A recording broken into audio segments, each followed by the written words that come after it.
ఓం మహాగణాధిపతయే నమః. ఓం గురుభ్యో నమః. ఓం శ్రీమాత్రే నమః. అరుణాం కరుణాతరంగితాక్షీం ధృతపాశాంకుశపుష్పబాణచాపాం అనిమాదిభిరావృతాం మయూకైః అహమిత్యేవ విభావయే భవానీం. శ్రీమాత్రే నమః.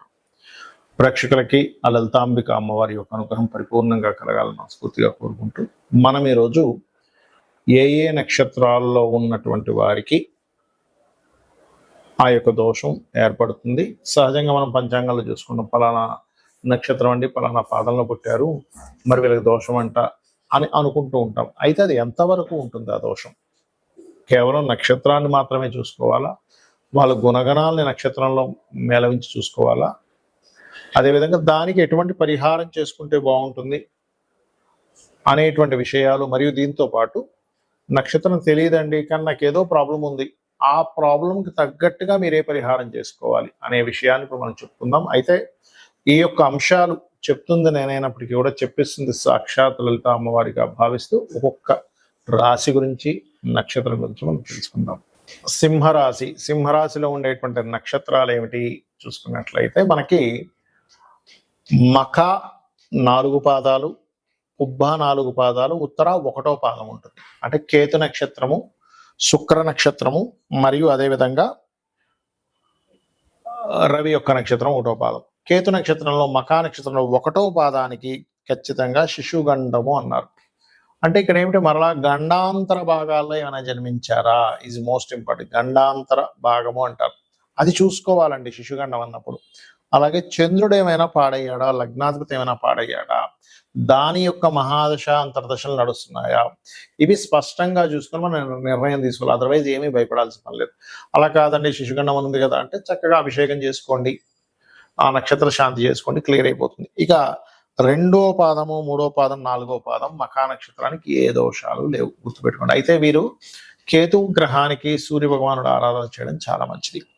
ఇక పుబ్బ నక్షత్రం 4 పాదాలకి కూడా ఎటువంటి దోషము లేదు, గుర్తుపెట్టుకోండి. ఇక ఉత్తర దగ్గరికి వచ్చేసరికి మాత్రం ఉత్తర 1వ పాదం, ఎందుకంటే సింహరాశిలో ఉత్తర 1వ పాదం ఉంటుంది కాబట్టి పితృమాతృ గండాలు అంటాడు. అంటే ఎలాంటి గండాలు వస్తాయని పితృమాతృ గండాలు అంటే, ఒకటే వేడి చేయడం, హీట్, వాళ్ళిద్దరి మధ్యన ఏదైనా ఆర్గ్యుమెంట్ రిలేటెడ్, గవర్నమెంట్ రిలేటెడ్ ఏమైనా చేస్తే వాటికి సంబంధించిన విషయంలో ఇబ్బందులు రావడం జరుగుతూ ఉంటాయి.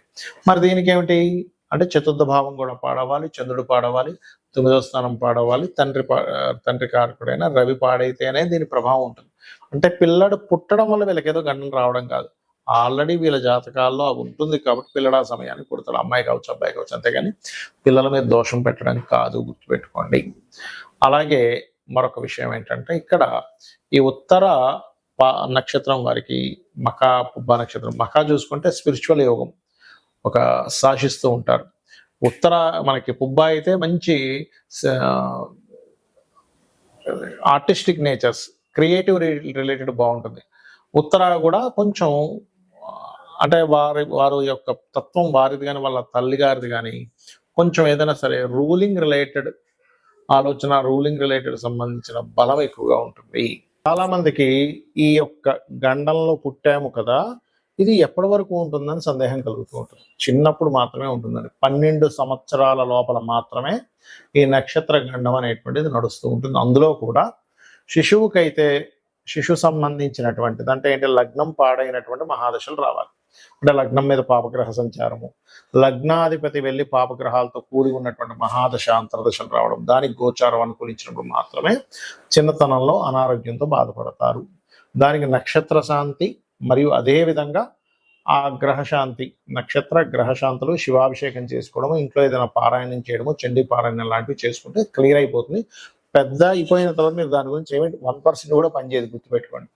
ఇక తల్లికి తండ్రికి అన్నారనుకోండి, ఇందాక నేను చెప్పినట్టుగా చంద్రుడు పాడవాలి, రవి పాడవాలి తల్లిదండ్రి అయితే, అప్పుడు వాళ్ళకి సంబంధించిన దానము శాంతి చేసుకుంటే అక్కడ క్లోజ్ అయిపోతుంది. దాని గురించి జీవితాంతం మీరు బాధపడుతూ ఆలోచించాల్సిన అవసరం లేదు.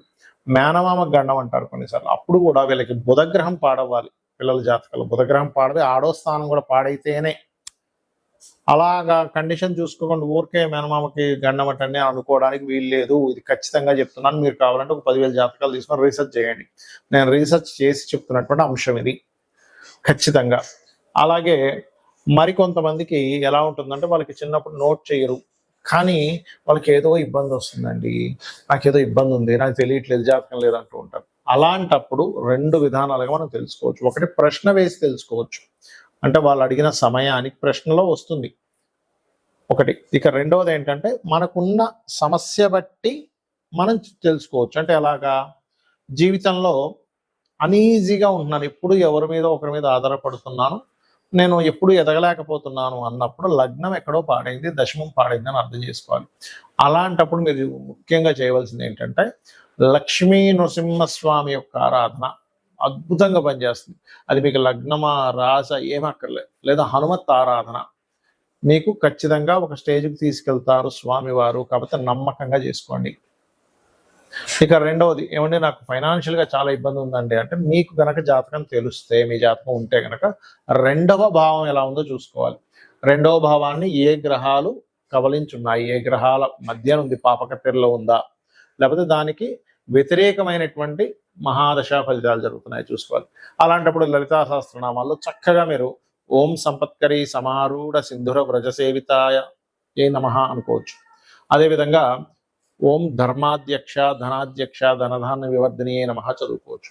అలా కాదండి, కొంతమంది అంటుంటారు ఏమండి మాకు అన్నదమ్ములతోని అక్క చెల్లెలతోనే నా జీవితం అంతా పాడైపోయింది, మరి ఇప్పుడు ఎలాగా, నాకు వాళ్ళ నుంచి ఇంకా విముక్తి కలగదా? ఇక్కడ మనం అర్థం చేసుకోవాల్సింది ఏమిటంటే అసలు వీళ్ళతో ఎందుకు వస్తుంది గొడవ?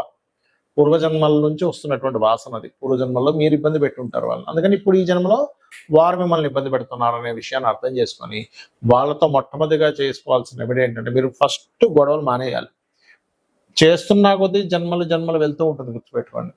అలాంటప్పుడు మీరు ఓం కర్పూర వీటి కామోద సమాకర్ష దిగంతర లేదా ఓం కనకాంగద కేయూర కమనీయ భుజాన్విత, ఇది మీకు ఏదైనా ఒక పని చేయాలంటే భయం వేస్తున్నప్పుడు కూడా జరుగుతూ ఉంటుంది. ఇక విద్య అబ్బదు కొంతమందికి. చాలా మంది అనుకుంటారు ఈ నక్షత్రంలో పుట్టాం కాబట్టి విద్య అవ్వట్లేదు అనుకుంటారు. అది అలా కాదు, 4వ భావం పాడవుతుంది, గుర్తుపెట్టుకోండి. అప్పుడు మీరు చేయవలసింది ఏమిటి అంటే 4వ అధిపతి ఎలా ఉన్నాడు, బుధుడు ఎలా ఉన్నాడో చూసుకుంటూ పర్టికులర్గా మీరు మీ యొక్క జాతక చక్రంలో 4వ అధిపతి ఎలా ఉన్నాడు ఏమిటని చెక్ చేసుకొని దానికి సంబంధించిన రెమెడీలు చేసుకోవడము, అందులో ముఖ్యంగా హయగ్రీవ స్తోత్రం చదువుకోవడం చేస్తూ ఉండాలి. అలాగే ఓం శుద్ధ విద్యాంకురాకార ద్విజపంక్తి ద్వయోజ్వలాయై నమః చేసుకోవచ్చు. ఇక సంతానం లేదు, కొంతమందికి సర్పదోషాలు ఉంటాయి, దానివల్ల అవ్వదు, దానికి ఏమి కంగారు పడకుండా దత్తాత్రేయుడిని దిగంబర శ్రీపాదవల్లభ దిగంబర. అప్పులు ఎక్కువగా ఉన్నాయండి, అపర్ణాయే నమః. వివాహం అవ్వట్లేదండి, ఓం కామేశబద్ధ మాంగళ్య సూత్ర శోభిత కందర నమః చూసుకుంటూ 7వ స్థానం ఎలా ఉందో చూడాలి. అప్పులు ఎక్కువగా ఉన్నాయంటే 6వ భావం ఎలా ఉందో చూడాలి. గండాలు ఎక్కువగా అవుతున్నాయి, ఇప్పుడు మనం అనుకున్నాం ఏ నక్షత్రానికి ఏ గండం అని. అలాంటప్పుడు మీరు చేయవలసింది ఏమిటి అంటే గండానికి కారకుడు ఎవరు? అష్టమాధిపతి. సడన్ ఇన్సిడెంట్స్, సడన్ గ్రోత్ ఉంటుంది, సడన్ డౌన్ ఉంటుంది అంటే అష్టమాధిపతి వల్ల. బాగుంటేనేమో ఒక్కసారిగా 2-3 సంవత్సరాల్లోనే కోట్లకు పడగెత్తారు, బాగోపోతేనేమో డౌన్ అవుతారు. ఇది ముఖ్యంగా చూసుకోవాలి. అలాగే భాగ్యం, ఎప్పుడైనా గుర్తుపెట్టుకోండి, భాగ్యాధిపతి బాగున్నాడా ఇంక తిరుగులేదు, వాళ్ళ లైఫ్ భగవంతుడు దగ్గరుండి నడిపిస్తాడని అర్థం చేసుకోవాలి. పాడయ్యాడా, ఓం హరనేత్రాగ్ని సందగ్ధ కామ సంజీవన ఔషధి. కెరియర్ సరిగ్గా లేదండి, ఓం మాణిక్య మకుటాకార జానుద్వై విరాజితాయ నమః. బెల్లము దానంగా ఇవ్వడం, నువ్వులు దానంగా ఇవ్వడం, గోవులకి భక్తి శ్రద్ధలతో భావనతో గోవులకు బెల్లం తినిపించడం చేయండి. ఏమంటే సక్సెస్ రేట్ లేదు, ఆనందం రేట్ లేదనుకునేటువంటి వారు ఓం ఇంద్రగోప పరిక్షిప్త స్మరతోనాభజంగికాయే నమః చేసుకోవాలి. లేదంటే విదేశాలు వెళ్దాం అనుకుంటున్నాను అన్నప్పుడు ముందు అసలు మీకు విదేశీ యోగం ఉందా లేదో చూసుకొని, ఇన్వెస్ట్మెంట్స్ విదేశాలు, తండ్రి యొక్క ఆస్తి అంతా కూడా 12వ స్థానంలో ఉంటుంది కాబట్టి విదేశీ వెళ్ళే యోగం ఉందండి కానీ ఎక్కడో ఆటంకాలు జరుగుతున్నాయి అన్నప్పుడు హనుమాన్ చాలీసా చదవండి ఉదయం సాయంత్రం. ఖచ్చితంగా మీకు ఆ స్వామివారు మీకు ఏదైతే అవయోగంగా ఉందో ఆ యొక్క అడ్డును తొలగించి మీ యొక్క సంకల్పం నెరవేరేలా చేస్తారు. శ్రీమాత్రే నమః.